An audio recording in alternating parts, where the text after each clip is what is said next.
I wanted to talk quickly, as quickly as I can, I guess, about why awareness is important, because it's something that we kind of throw around. We're always saying, oh, we need to spread awareness, and there's all these Facebook groups talking about spreading awareness, and it's something we do a lot of talking about. But I think we kind of get lost in the word awareness, and we're not really concentrating on why that is important. So I was thinking the other day, and I made some notes here, because people always ask me, usually people who aren't POTS patients, will say, why do you have this YouTube channel? What are you doing? You spend so much time talking about it. Now you're starting this website, and they think that I'm kind of crazy. But that's because they don't understand just how important it is that we spread awareness, or why we're fighting for that. So I just want to remind everybody why awareness is important and why we should come together as a team and do this. And the first biggest reason is that if we spread awareness and the general public has a understanding of what dysautonomia is, we will have a shorter diagnosis time. For those of you who've already been diagnosed, maybe this doesn't really concern you, but I think most people with POTS, when you go through what we've been through, you don't want to see anybody else go through it. And that's how I have felt ever since I've been diagnosed. My dream has been to make it so that other POTS patients, young and old, do not have to wait to be diagnosed. Right now we're waiting years to be diagnosed. I think on average it takes a POTS patient a year to get diagnosed. Some of us will go decades undiagnosed. This is absolutely appalling to me. It shouldn't be happening. It's dangerous. There are so many risks involved in not knowing what's wrong with you. You could get in a car and try to drive because here you're going to your doctors and you're being told that you're fine and you're really on the verge of passing out. And you could get in a car accident and you could die. There are just so many risks involved that it's crazy to me that doctors aren't taking this more seriously. And because we go to our doctor's office and we're totally disregarded, oh, just stop being dramatic, and here we really have this autonomic problem. We're not given the proper test. We're not even allowed to get the tilt table test, which would give us the diagnosis. And this is a real concern. The scariest part about this to me is that we run the risk of being given medications that we as dysautonomia patients cannot tolerate. And that basically includes anything that's going to elevate your heart rate or lower your blood pressure or have a direct effect on your autonomic nervous system. So here we are with doctors who don't understand our problem. They're giving us medicines we can't tolerate, which could kill us. And that's the truth of it. This is dangerous. I mean, it's unbelievably dangerous. And it needs to change. It has to change. We need to have adequate treatment by our physicians. Even once we get diagnosed, the struggle doesn't end there because most of our physicians are still unfamiliar with it. So maybe they've given us the diagnosis, but they're not properly educated on it. So they still run the risk of giving us medicines that we can't tolerate or not properly monitoring us. Most of us are kind of left on our own. The next thing is adequate hospital care. We should not have to go to the hospital and fight for IV fluids because we're dehydrated.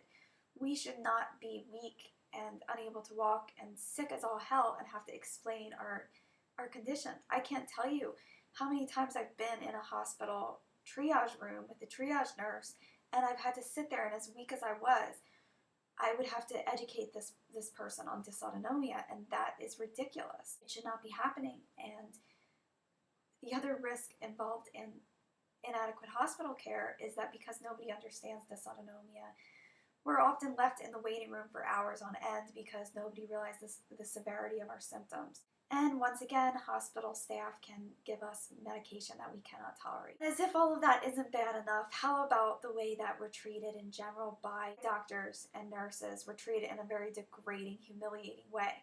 And I can't tell you how many POTS patients that I've met who will tell me that they don't even want to apply for a POTS pal because they're so ashamed. They've been made to feel so ashamed about being sick that they don't even want to talk to another individual about it.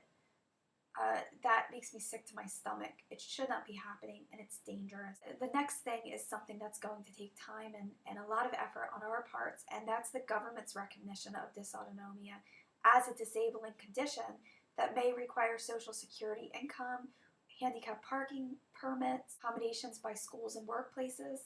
This is a fight that we are really, I think, just beginning to battle, and so many of us are being denied disability. I can't tell you how many people I've talked to who have lost their jobs and their houses due to this.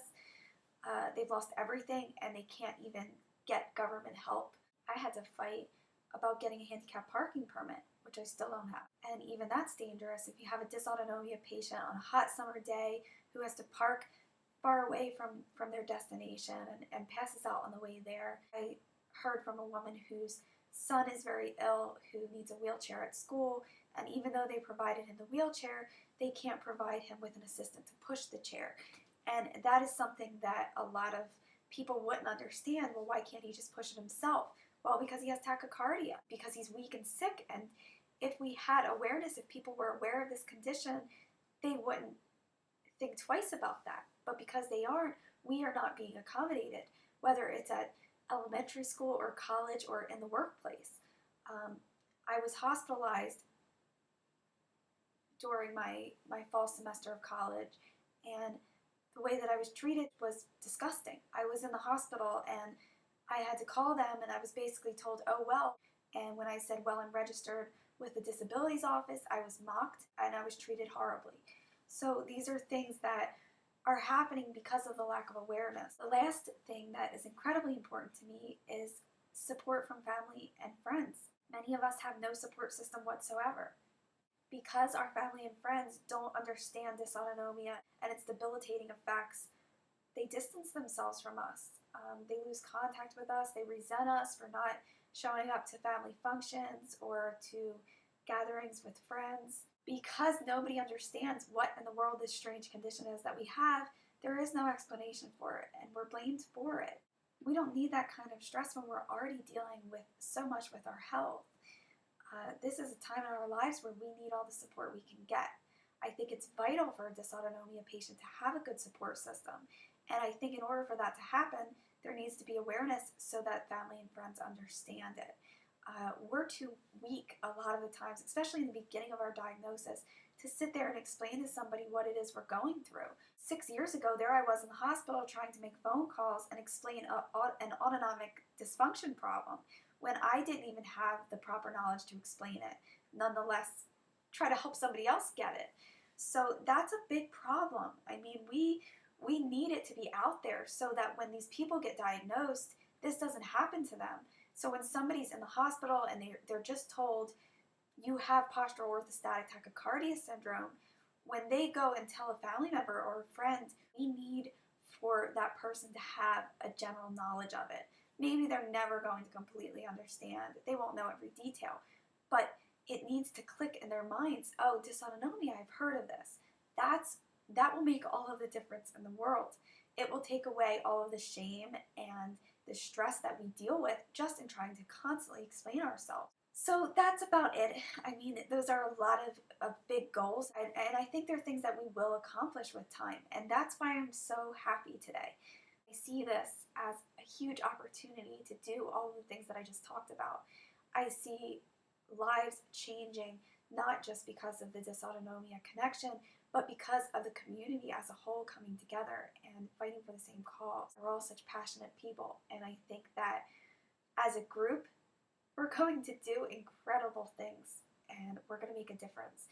So please join us at the Dysautonomia Connection, and let's spread awareness.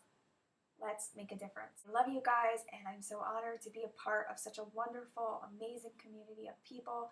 And please stay tuned because I'm going to have some really fun, exciting videos coming up on this channel, and be sure to watch the 5 Awesome Potsies as well. We have a contest running and some really exciting things. So stay tuned, and I hope everybody's doing well, and I love you guys. Talk to you guys soon.